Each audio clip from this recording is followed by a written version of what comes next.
Eh, gising pa tayo, excited tayo sa mga nagaganap sa atin ngayon. Galing kasi ako sa ano, meeting with yung mga boss natin diyan sa DZAR. Magkakaroon na po tayo. Mamaya na. Pag-uusapan natin ngayon, ito pong si yung dalawang magkasunod na pronouncement ni Pangulong Marcos. Hinggil po yan sa tinatawag nating reconciliation with the Dutertes and resignation ng kanyang mga cabinet officials, no? Ako, tingin ko, ito pong lahat ng ito ay bahagi ng ano, no? Si BBM ano no? Tama po 'yun. Tama po si BBM na tama po si VP Sara na si BBM ay talagang hindi po marunong maging presidente, no? Parang bahagi pa rin. Alam nyo ang ginagawa ni BBM, yung 6 years niyang presidency ay isang malaking kampanya, no? Para lang po, totoo naman, no? Magaling naman po siya mangampanya. Hanggang ngayon, nangangampanya nga. Yun yung problema eh. Kailan nagtatapos yung kampanya at yung realidad na ikaw ay nanalo na? Kailan matatapos yung kampanya, yung pangakuan, at kailan magsisimula yung nagtatrabaho ka na para sa bayan? Yun po yung hindi ma-distinguish eh. Ikatlong taon na po ni BBM, panay pangako pa rin, pangako na gaganda ang bukas pag ginawa to, pangako na reset, lahat eh, di ba? Katuparan ng pangarap, pati yung mga wordings ang gagaling eh. Nagsayang tayo ng panahon. Ngayon, tignan nyo po yung mga pag-amin nila, no? Dahil, tignan nyo po pati yung mga wordings. The people have spoken. Hindi na raw pwedeng business as usual, no? Kaya niya pinagre-resign. 'Di ba? Tama ng away. Ayoko na ng kaaway, marami na akong kaaway. Gusto ko naman makipagkaibigan. Bukas ako sa reconciliation sa mga Duterte. Tinukoy niya yan, Auntie Claire. Tinukoy niya Duterte kasi tinanong ni Tunying. Direkta, Duterte ang pinag-uusapan na reconciliation. Ang sasarap, alam niyo po, kung si BBM ay unang buwan niya pa lang, mapapabilib pa rin ako. Sa mga sinasabi niya po ngayon, ngayong linggo na ito, bibilib pa rin ako eh. Kung unang buwan niya pa lang. Ang problema, 3 taon na eh. Di po ba? Parang kasama na po, walang katapusan ang magagandang pananalita. Walang katapusan yung kampanya kay BBM. Pupunta sa lugar, what is 20 pesos na bigas? Para saan po yan? Hindi naman po totoong bumaba yung presyo ng bigas. Bibili ka para, di ba? Lahat po ng ginagawa para nangangampanya. Walang katapusang kampanya. Matatapos na yung termino. Hanggang ngayon, nangangako pa. Nangangako na lalawakan yung pagbebenta ng 20 pesos na bigas. Nangangako na, kita nyo to, ito pong bago niyang pauso. Ano po yung mga sinasabi dito? Ang sabi walang puwang ang tamad at korap sa administrasyon. Wala raw puwang ang korap at tamad sa administrasyon. Kaya niya pinag-resign yung mga gabinete niya. Galing po sa kanila to, hindi po sa atin ha. Dahil walang tamad at korap. Ibig sabihin, malawak, marami ang tamad at korap. Kasi pinagre-resign mo eh. Okay.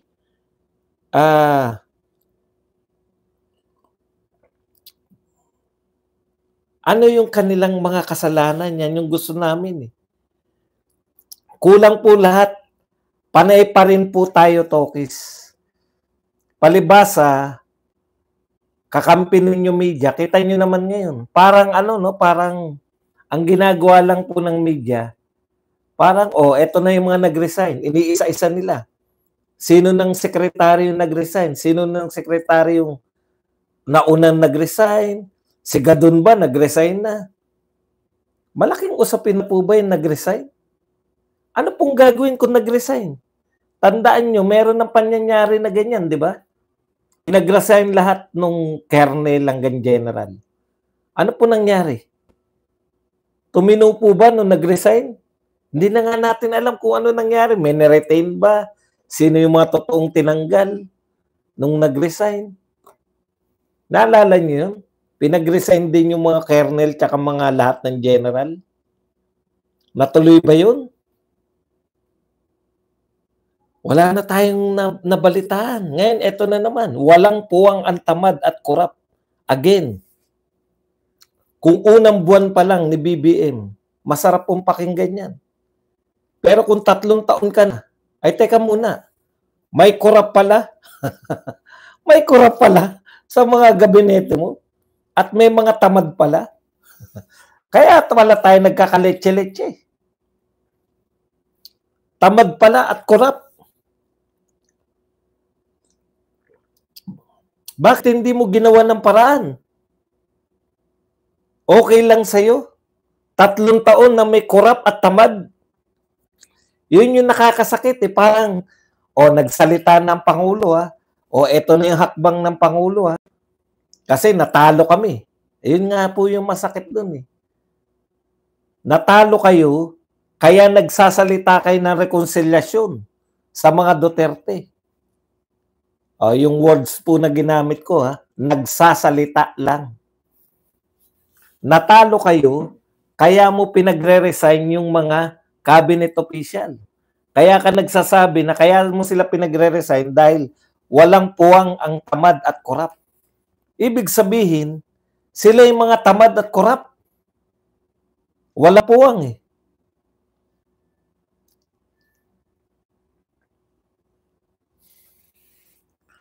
Pero ano po yun? Para saan?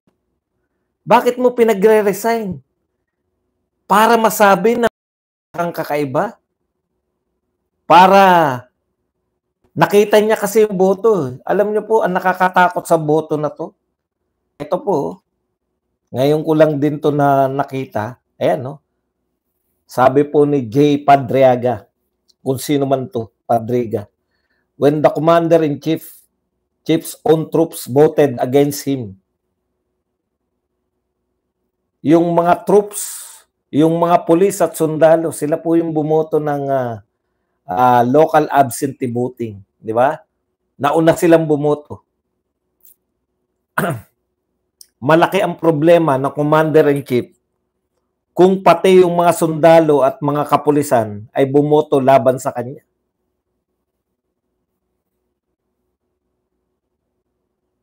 Soldiers, police officers, government workers, and media staff, people who keep the country running, go to vote early, and guess what?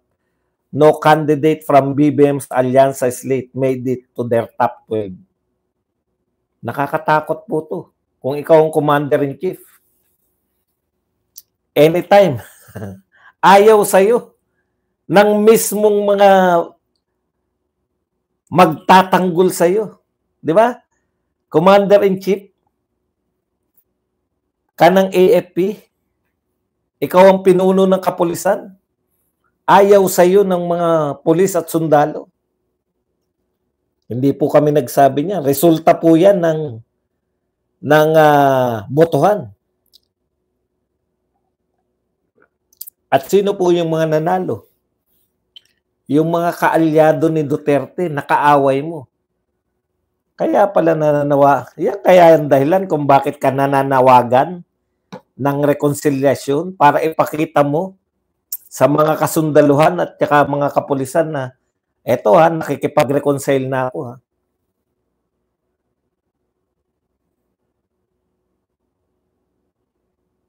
Tapos, ang sabi pa, di blurred na naman. Bakit blurred na naman?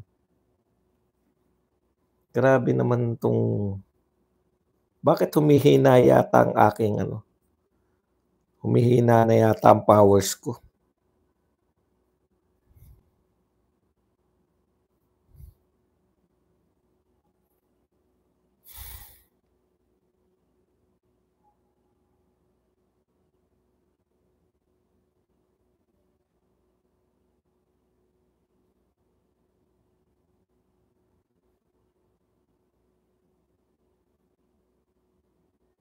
Hindi, binibigyan ko po ng pagkakataon na makapanood ng live yung mga taga-malayong malayong lugar. Nagpalusot pa eh.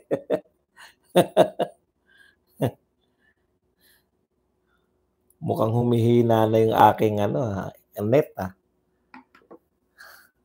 Nakakahalata ako ah. Ano na naman to yung dati na naman no, yung naalala nyo, nasa ko, maganda yung net ko noon eh. Tapos unti-unti. Kaya nga po yung video, bakit po kaya? Hay nako. Yan ang problema natin. Voice is strong. Kaya lang, ang pangit eh. Nakita ko po yung kanina ko eh. Ang sagwa.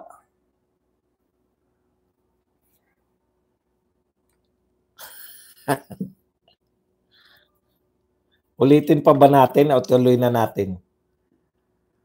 Tuloy na natin. Bawi na lang ako bukas. Bukas nga, pag na-refresh natin, ano na to eh. Mawawala na eh.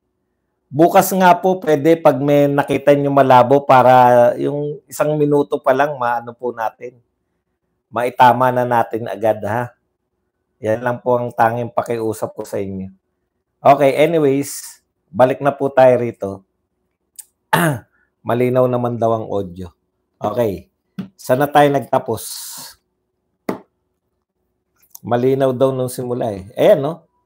So, eto pong dalawa na to, ang ganda pong pakinggan eh, no? Walang puwang ang tamad at korupsyon sa administrasyon ni President Bongbong Marcos. Tapos eto, sinasalo ng mga kakampi niya. Halimbawa, eto sinabi ni Laila de Lima, a cabinet revamp, if done right, can serve as a necessary reset in the remaining half of the office term, no? Pero kailangan muna ipakita ni PBBM, first, his sincerity, and second, his decisiveness and firmness in his governance. Otherwise, magpapatuloy ang nagiging perception ng marami na isa na siyang lame duck na Pangulo.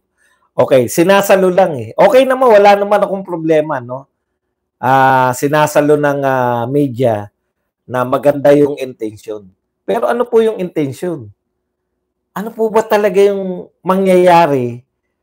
Magbigay po kayo ng dapat konkreto eh. Halimbawa, nananawagan kayo ng rekonselyasyon.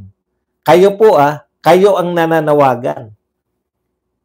Pero parang pag pinakinggan mo si Auntie Claire, parang wala lang din kayong gagawin para makipag-reconcile. Ibig sabihin, tokis lang po yung ginagawa ninyo to reconcile with the Dutertes. Diba? Ano po yung gagawin ninyo para maniwala yung taong bayan at para maniwala lalo yung mga Duterte na makikipag-reconcile na kayo sa kanya? Wala eh. Walang konkreto eh. Simple lang naman. Siguro naman walang Duterte na matigas ang puso kung umamin lang kayo na dapat tama, dapat dito si Tatay Digong. Nagkamali tayo. Total, umaamin na kayo ng pagkakamali eh. Nagkamali tayo ng diskarte dyan. Kaya ang gagawin natin, pupunta ako mismo. Hindi ko po kayo tinuturuan. Ang sinasabi ko po, yung salitang reconciliation, hindi dapat hanggang salita lang yun. Dapat nakikita ng mga tao na may konkreto kayong ginagawa. Para maging makatotohanan po yung reconciliation, ay gusto ko pong pauwiin si Tatay Digong, si Pangulong Duterte dito sa Pilipinas. Tapos, ako mismo ang pupunta sa ICC. Yung mga tipong ganun na makikita mo na may konkreto. Katulad nito, pinagre-resign ko kasi walang tamad at walang korap sa aking gabinete. Inaamin niyo po ba na korap at tamad ang kasalukuyang gabinete? Ano-ano po yung gusto nyong pigilin? Ano-anong practice ng inyong mga cabinet officials ang gusto nyong pigilan? Halimbawa, mali po yung paglilipat ni Recto ng pera mula dyan sa kaya siya ay tatanggalin ko. Yung mga ganun, yung may recognition na ano ba yung ginawa nila na mali? Para itatama. Parang reset lang, no? O parang team lang ng basketball yung ginagawa mo. Ito yung first 5 mo, natatambakan kayo. Sige, palitan muna natin yung first 5. Hindi naman po ganun. Bakit nyo sila papalitan? Ano ang dala-dala nitong kabinete mo? Anong ayaw mo rito? Halimbawa, sa finance. Sabihin mo dapat alam natin yung direksyon. Kaya hindi ko na i-renew yung pagiging sekretary ni Recto dahil palpak siya. Hindi niya. Konkretong gano'n. Samantalang itong ipapalit ko. Ito ang aming gagawin. May konkreto po. Hindi yung papalitan nyo lang, tas ganun pa rin. Dahil mainit yung mga tao kay Recto, tatanggalin mo lang, pero itutuloy lang niya yung ginagawa ni Recto. Wala rin. Dito muna tayo. Diba, ini-establish ko lang yung sinasabi ni Auntie Claire na walang tamad at korap sa administrasyon dapat, diba? Walang tamad at korap. Kung walang tamad at korap, ibig sabihin, pinahihiwatig mo, Mr. President, na maraming tamad at korap sa administrasyon mo ngayon. At ginawa mo yan dahil natalo kayo sa eleksyon. Okay, tanong, ano kaya mangyari? So, meron palang korap at tamad. Kung nanalo kaya kayo sa eleksyon, wala kang babaguhin kasi nanalo eh. Ibig sabihin, yung wala kayong nakikita doon sa direksyon ng pamahalaan. Ang tinitignan nyo lang, ito ba ay sapat na para manalo? Iba po kasi yung proyekto na alam nyong makakatulong sa bayan, kaya nyo gagawin kahit maraming tumututol. Pasensya na po, Mr. President, na kung ikukumpara ko na naman kayo kay Tatay Digong. Kasi siyempre, siya ang pinakamagaling na pong Pangulo ng Pilipinas eh. At siya yung sinundan nyo eh. At sinabi nyo na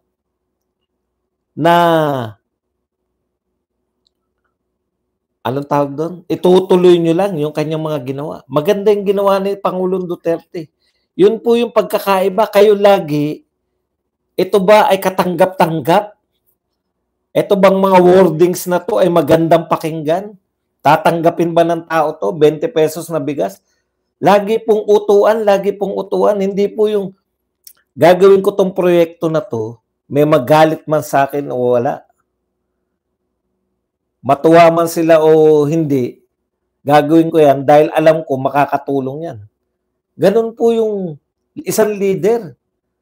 Konkreto yung mga proyekto, halimbawa ng war on drugs.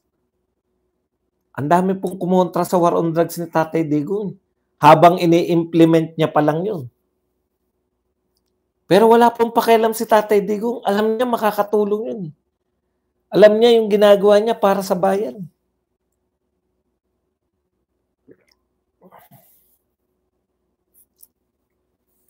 So makakatulong po yun. Yung war on drugs ni Tatay Digong. Thank you very much kay Bamba B na nagbigay ng $5. Kayo, papalitan niyo yung mga cabinet official. Bakit mali po ba yung tinatahak nila? Mali po ba yung direksyon na binibigay niyo? Kaya po in conclusion, ito po magandang conclusion to ni Isang word lang, isang sentence lang po. Ang sinabi po ni Salvador Medaljeya, dating Executive Secretary ni Pangulong Marcos, sinimplihan niya lang. Ano reaksyon niya sa mga pinagre-resign ni BBM yung kanyang mga cabinet officials? Isang sentence lang po ang sinagot ni Medaljeya. It is the leader who should resign. Di ba? Kasi pati yung pagre-resign na yan, media mileage, yan talaga kuwang-kuha ng media ngayon. O anong-ano yung media, may binabalita sila, nagwa-watch sila eh. Sino mga pinalitan? Yung media naman natin, kala mo may malaki nang ginawa eh. Ano po ang ginawa talaga? Pag nagpalitan po, ano po? Ako, sa paliwanag na lang sana, no? Bimbo Hernandez, thank you very much sa $999. Kung pinapaliwanag nyo po ngayon, bakit nyo tatanggalin ito? Bakit nyo tatanggalin si Recto? Ano yung makapalpakan ni Recto? Yun pa lang, baka may marami nang matuwa sa inyo. Kasi, kung inaamin ninyo sa amin na nagkamali kayo ng pagkuha kay Recto, akala nyo magaling. Akala ninyo magtatrabaho na maayos. Yung pala, paghanap lang ng kitang, alimbawa lang po, hindi ko kayo pinangungunahan. Kaya kukuha ko ng Finance Secretary na ipapalit kay Recto na talagang ang trabaho niya ay yung nitty-gritty, yung talagang trabaho ng Finance Secretary. Papaano kikita ng pera yung pamahalaan? Kung ganun po sana, inaamin ninyo na mali yung direksyon ni Recto, kahit paano maiibsan yung, may direksyon na ngayon. Kahit ilang taon na lang natitira, at least. Eto si Agriculture Secretary. Tatanggalin ko yan dahil hindi ganyan yung 20 pesos na bigas na gusto ko. Gusto ko, bumaba yung presyo ng bigas ng natural, hindi yung mababa ang presyo, kaya lalo tayong mababaon ng utang sa ginagawa nitong Agriculture Secretary ko. Eto, kukunin ko. Dahil yung narinig ko, yung plano niya, within 2 years, bababa na 10 piso yung bigas. Yung mga ganun ba? Na alam mong may direksyon kung para saan yung ginagawa mo. Tinanggal ko halimbawa lang po to Hindi ko po sinasabi. Kaya lang dapat konkreto eh. Ano yung silbi ng pagpaparesign? Halimbawa po, pinag-resign ko to si DND Secretary dahil wala nang inatupag kundi makipagbangayan sa China. Samantalang, alam niyo yung ibig ko sabihin, samantala itong ipapalit ko, ito ang kanyang gagawin. Kasi po kung tanggalin mo yan, palitan mo ng bago, yun pa rin ang gagawin. Para lang, kunwari, mayroon kang ginawa dahil ikaw ay binasura. Nireject yung mga kandidato mo. Superficial para ka rin nangangampanya. Walang katapusang pangangampanya ang ginagawa ng Pangulo ng Pilipinas. Kaya wala rin pong silbi lahat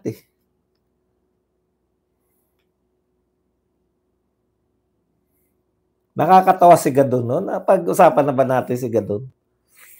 Nung una sabi ni Gadon, di raw siya ayaw pa mag-resign.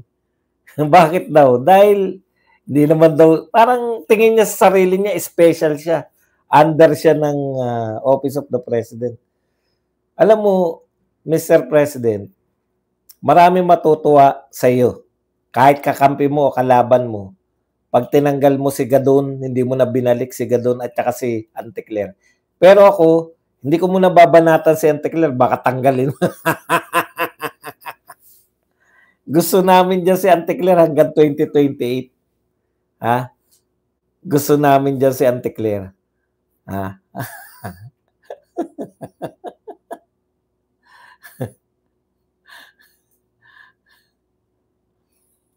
So, babalik po tayo dun, Mr. President, no? Gaano kayo kasinsero? Gaano kayo kasinsir sa sinasabi nyo reconciliation? Gaano kayo kasinsir sa sinasabi nyo paglilinis ng inyong gabinete? Gaano kayo kasinsir? Kasi ang premise nyo, ang pinagmumulan ninyo, sinasabi nyo kasi natalo kayo eh. Yun yung referendum tong midterm election. Natalo kayo. So, ibig sabihin, alam na alam ninyo yung ginagawa ninyo. Kasi po, kusa po kayo mananalo kung talagang para sa bayan yung ginagawa nyo in the first place. Di ba? Kung yung mga proyekto po ninyo para sa bayan, mananalo po kayo. Katulad po ni Tatay Digong. Hindi po niya kinakailangan mangampanya na sa kanyang termino. Nagtrabaho lang po siya. War on drugs, gustong-gusto ng tao. Ano yung pinalit niyo sa war on drugs? Yung mga pronouncement na ang droga ay nag-extend ng oras?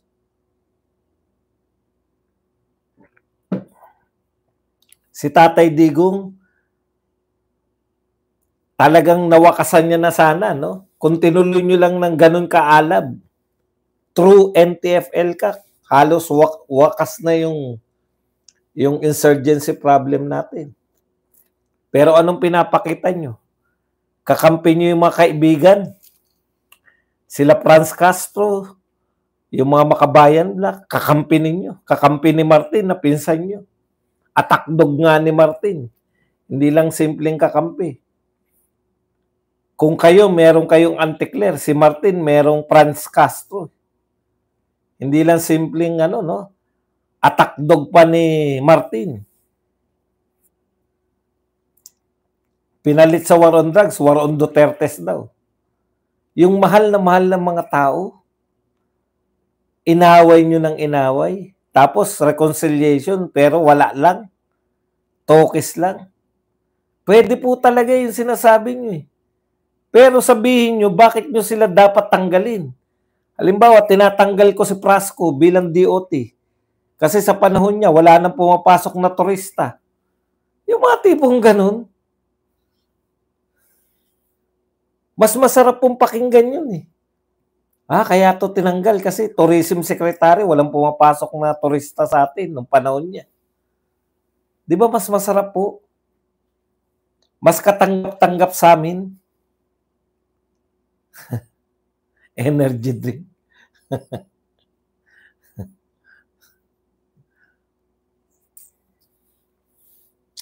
Bakit nga ako naging slow mo? Ano kaya nangyayari sa aking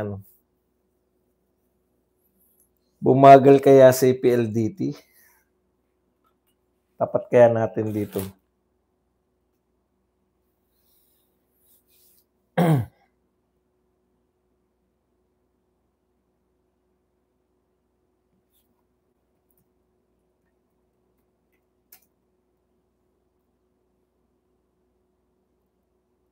Oh, 33 members. Kita nyo, binabalita lang nila, 33 na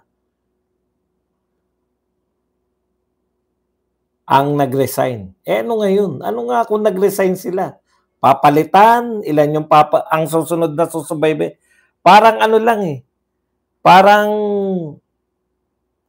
palitan natin. Baka magpanibagong mga tao ng pag-asa. Hindi po ganun eh.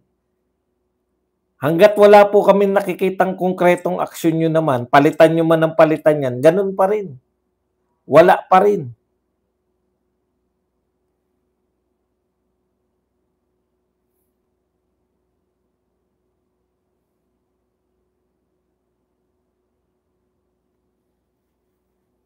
Signal, no?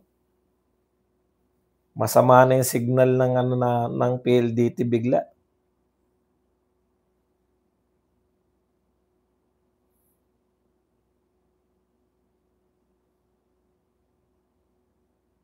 Okay, malinaw na po video. Talaga? Wala nga malinaw eh. Wala pong malinaw kung bakit po dapat palitan. Ako, ang tingin ko po kung bakit papalitan yung mga cabinet officials. Para lang po magpanibago na reset ba o hindi na kinakailangan, hindi na mapaliwanag lahat eh, reset na lang. Mga kapatid, alam po ninyo, eto no, kaya po ako ngayon lang nakauwi. Galing po kami sa meeting sa DCAR. SMNI din yun, pero sa radyo lang. So magkakaroon na po kami starting Monday. Mapapanood nyo na po kami 2 to 3 p.m. So inaanyayahan ko po kayo manood.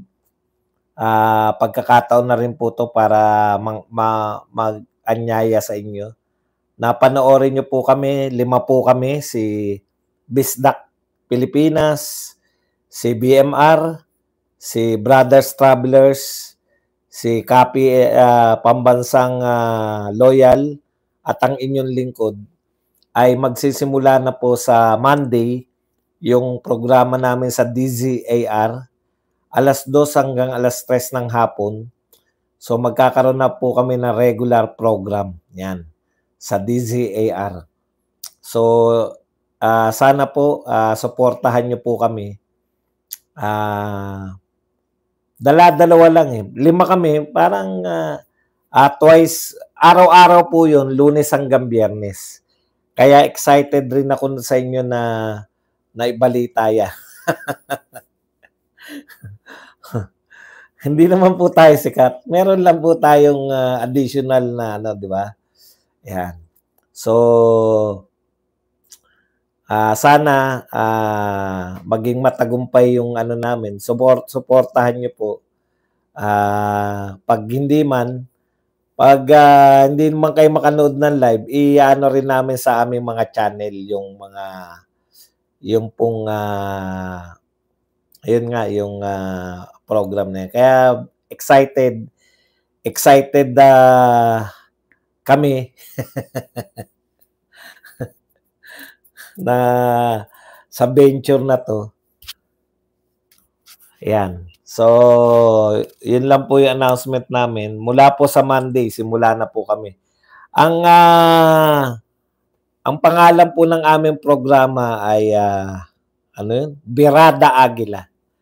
Yan. Alam niyo naman, mga sip-sip kami actually kami yung nag-isip nun eh. Birada Agila. Alam niyo na, para sip-sip BP Sara. So, Birada Agila. Matagal din na yung pinag-isipan. Ang daming merong 0.5. Marami, kaya lang na-realize na 0.5 baka mapagkamalan tayong TV5, di ba? Pero yun nga, maganda kasi may agila kako para, di ba? Kasi iba talaga yung symbol ng agila. Tsaka yung di naging naman, punto agila. Ba, okay na, punto agila. So, yun namin, yung isang member, mas maganda to, Birada Agila. Yun, mas maganda. Kaya maganda no? Birada Agila. Ayan. So, yun po mga vlogger po yan na ngayon magkakaroon na po kami ng sariling program. Panghapon lang. Hindi kami pang prime time. Siyempre, malay nyo, dumating din yung time na pang prime time na tayo. Kita nyo, 56 years old. Magiging legit na tayo na media, di ba? Magkakaroon na ako na ID, media na, di ba? Brigada Agila.